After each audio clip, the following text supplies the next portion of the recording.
Hi friends, இன்றைக்கி நம்ம 2010 release ஆன 127 ஹவர்ஸ் அப்படின்ற படத்தை பற்றி தான் பார்க்க போகிறோம். இந்த படம் ஒரு உண்மை சம்பவத்தை தழுவி எடுக்கப்பட்ட படம். அதுவும் ஒரு சர்வேல் மூவி. ஸோ ரொம்பவே த்ரில்லிங்காக இருக்கும். ஸோ மறக்காமல் கடைசி வரைக்கும் பாருங்கள். ஸோ இப்போ கதைக்குள்ளே போயிடலாம். இந்த படத்தோட ஸ்டார்டிங் சீனில் நம்ம ஹீரோ ஹேரானை தான் காமிக்கிறாங்க. நம்ம ஹீரோவுக்கு வந்து மவுண்ட் கிளைம்பிங் ரொம்ப பிடிக்கும். அதாவது மலைகள் ஏறி சாகசம் பண்ணுறதுனா ரொம்ப பிடிக்கும். ஸோ அப்படி ஒரு அட்வென்ச்சருக்கு கிளம்புறதுக்காக தான் இப்போ அவர் வந்து ரெடி ஆகிட்டுருக்காரு. அப்போ அவங்க அம்மாட்டேருந்து கால் வருது. அதை கூட குவிட் பண்ணி வாய்ஸ் மெயில் போட்டுறாரு.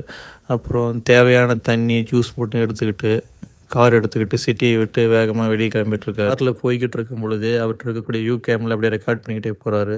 அதாவது இப்போ நான் வந்து ப்ளூ ஜான் கேனன் அப்படின்ற ஒரு மலைத்தொடர் நோக்கி தான் போயிட்டுருக்கேன். ஸோ ரொம்பவே சந்தோஷமாக இருக்குது. ஸோ நான் மட்டும் தனியாக போய்கிட்டு இருக்கேன் அப்படின்ற மாதிரி சொல்லிகிட்டே போயிட்டுருக்காரு. இன்றைக்கி நைட்டு ஒரு இடத்துல கேம்பெயின் போட்டு ஸ்டே பண்ணிடுறாரு. அடுத்த நாள் வந்து சைக்கிள்லேயே வந்து ஒரு பர்டிகுலர் டிஸ்டன்ஸை க்ராஸ் பண்ணணும்.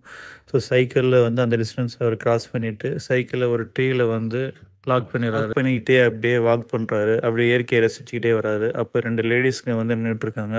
ஸோ அவங்களும் ஏதோ ஒரு கேம்பெயின் வந்திருப்பாங்க போல். ஸோ அவங்கக்கிட்ட போயிட்டு நம்ம ஹீரோ கேட்குறாரு, நீங்கள் எங்கே போயிட்டுருக்கீங்கன்னு கேட்கும்போது அவங்க வந்து நாங்கள் இங்கே இருக்க ஒரு ரூமுக்கு போகிறோம் அப்படின்னு சொல்கிறோம்.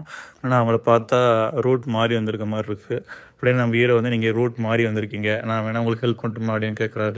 ஆரம்பத்தில் அந்த 2 பொண்ணுங்களும் நம்ம ஹீரோவை பார்த்து பயந்துடுறாங்க. ஏன்னா நம்ம ஹீரோ வந்து மாஸ்க்லாம் போட்டிருக்கனால இவர் நம்பலாமா அப்படின்ற மாதிரி யோசிக்கிறாங்க. அதுக்கப்புறம் நம்ம ஹீரோ வந்து மாஸ்க்லாம் நம்ம ஹீரோவும் அந்த 2 பொண்ணுங்கள்ட்ட பேசிக்கிட்டே வராரு. இந்த மாதிரி நான் நிறையா கேம்பெயின் பண்ணியிருக்கேன். இந்த 2 பொண்ணுங்களையும் அந்த டூமில் விட்டுட்டு நம்ம ஹீரோ வந்து உங்களுக்கு 2 சான்ஸ் இருக்குது, நீங்கள் விருப்பப்பட்டால் என் கூட அட்வென்ச்சருக்கு வரலாம், இல்லைனா நீங்கள் இந்த பிளவுலேயே நடந்து போகலாம் அப்படின்ற மாதிரி சொல்கிறாரு. முதல்ல அந்த 2 பொண்ணுங்களும் யோசிக்கிறாங்க. அப்புறம் திருப்பி கொஞ்சம் நேரம் கழிச்சு சரி ஓகேன்னு சொல்லிட்டு அந்த 2 பொண்ணுங்களும் நம்ம ஹீரோ கூடயே வராங்க.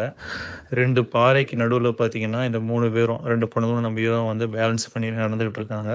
அப்போ வந்து நம்ம ஹீரோ என்ன பண்ணுறாங்க, திடீர்னு வந்து 2 கையும் விட்டுறாரு. விட்டோடனே அதில் இருக்கக்கூடிய ஒரு பொண்ணு வந்து ரொம்பவே பயந்துடுறா. என்ன ஆச்சு அவனுக்கு இருக்கு.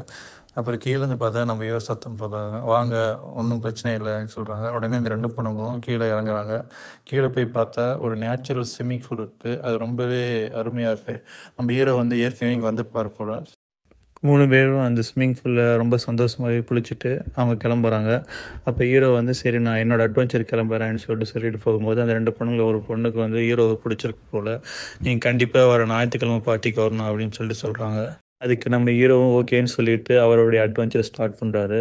அவர் ஒரு பெரிய பிலோ இருக்கக்கூடிய இடத்துக்கு போகிறாரு. அங்கே போய்கிட்டு இருக்கும்போது திடீர்னு கால் ஸ்லிப் ஆகி அவரும் ஒரு கல்லும் சேர்ந்து ஒரு 2 பாறைக்கு நடுவில் வந்து விழுந்துடுறாங்க.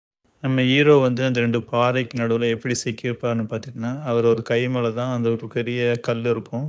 அப்புறம் அதனால் இவர் கையை நகர்த்தவே முடியாது.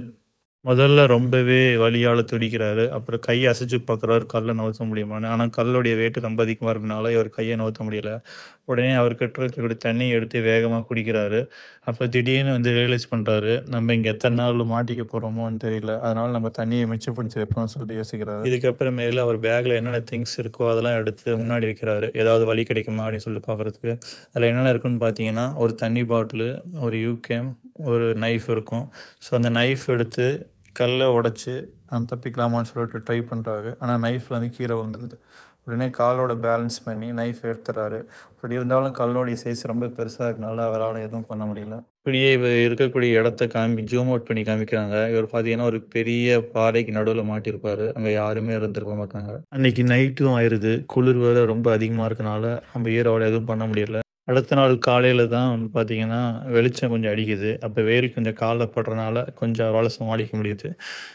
சரி, இதுக்கப்புறமேல என்ன பண்ணுறாருன்னா, ஒரு கத்தி இருக்கும். அந்த கத்தியை எடுத்து கையை அறுத்தாவது நம்ம வந்து காப்பாற்றிக்கலாம்னு பார்க்குறாரு. பட் அதுவும் அவரால் முடியல. ஏன்னா கத்தி வந்து ஷார்ப் இல்லை. ஸோ அதனால கத்தியை யாருமே கையை அறுக்க முடியல. சரி, யூகேமில் ஏதாவது ரெக்கார்ட் பண்ணணும்னு சொல்லிட்டு நம்ம ஹீரோ வந்து தனக்கு தானே பேசிக்கிறாரு. அதாவது அவங்க அம்மாட்ட பேசுகிற மாதிரி, நான் உங்ககிட்ட எதுவும் சொல்லாமல் வந்துட்டேன், அதனால தான் எனக்கு இந்த நிலைன்னு சொல்லிட்டு அவரே தனக்கு தானே பேசிக்கிறாரு.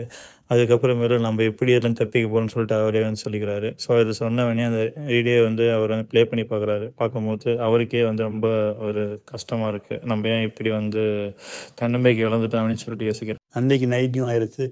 ஆனால் பார்த்தீங்கன்னா அன்றைக்கி வந்து மழை வர மாதிரி இருக்குது. மழைனா சாதாரண மழை இல்லை. பையன் ஜோராக பேஞ்சு அந்த பாறைக்குள்ளே தண்ணி ஊற்றுச்சு. உடனே அவர் இருக்கக்கூடிய வாட்டர் பாட்டிலில் தண்ணி பிடிச்சிக்கிறாரு.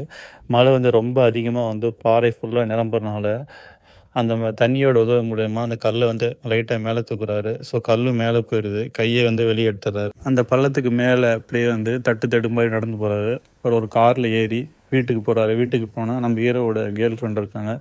கேர்ள் ஃப்ரெண்டுக்கிட்ட கதவை தட்டி என்னை எப்படியாவது காப்பாற்று காப்பாற்றுன்னு கத்துறாரு. அப்படியே மயங்கி விழுந்துறாரு. அப்போ கண்ணு முழிச்சு பார்த்தோம்னா அவர் வந்துட்டு பாறைக்கு நடுவில் தான் இருக்கார். ஏன்னா இவ்வளோ நேரம் அவர் பார்த்தது எல்லாமே கனவு.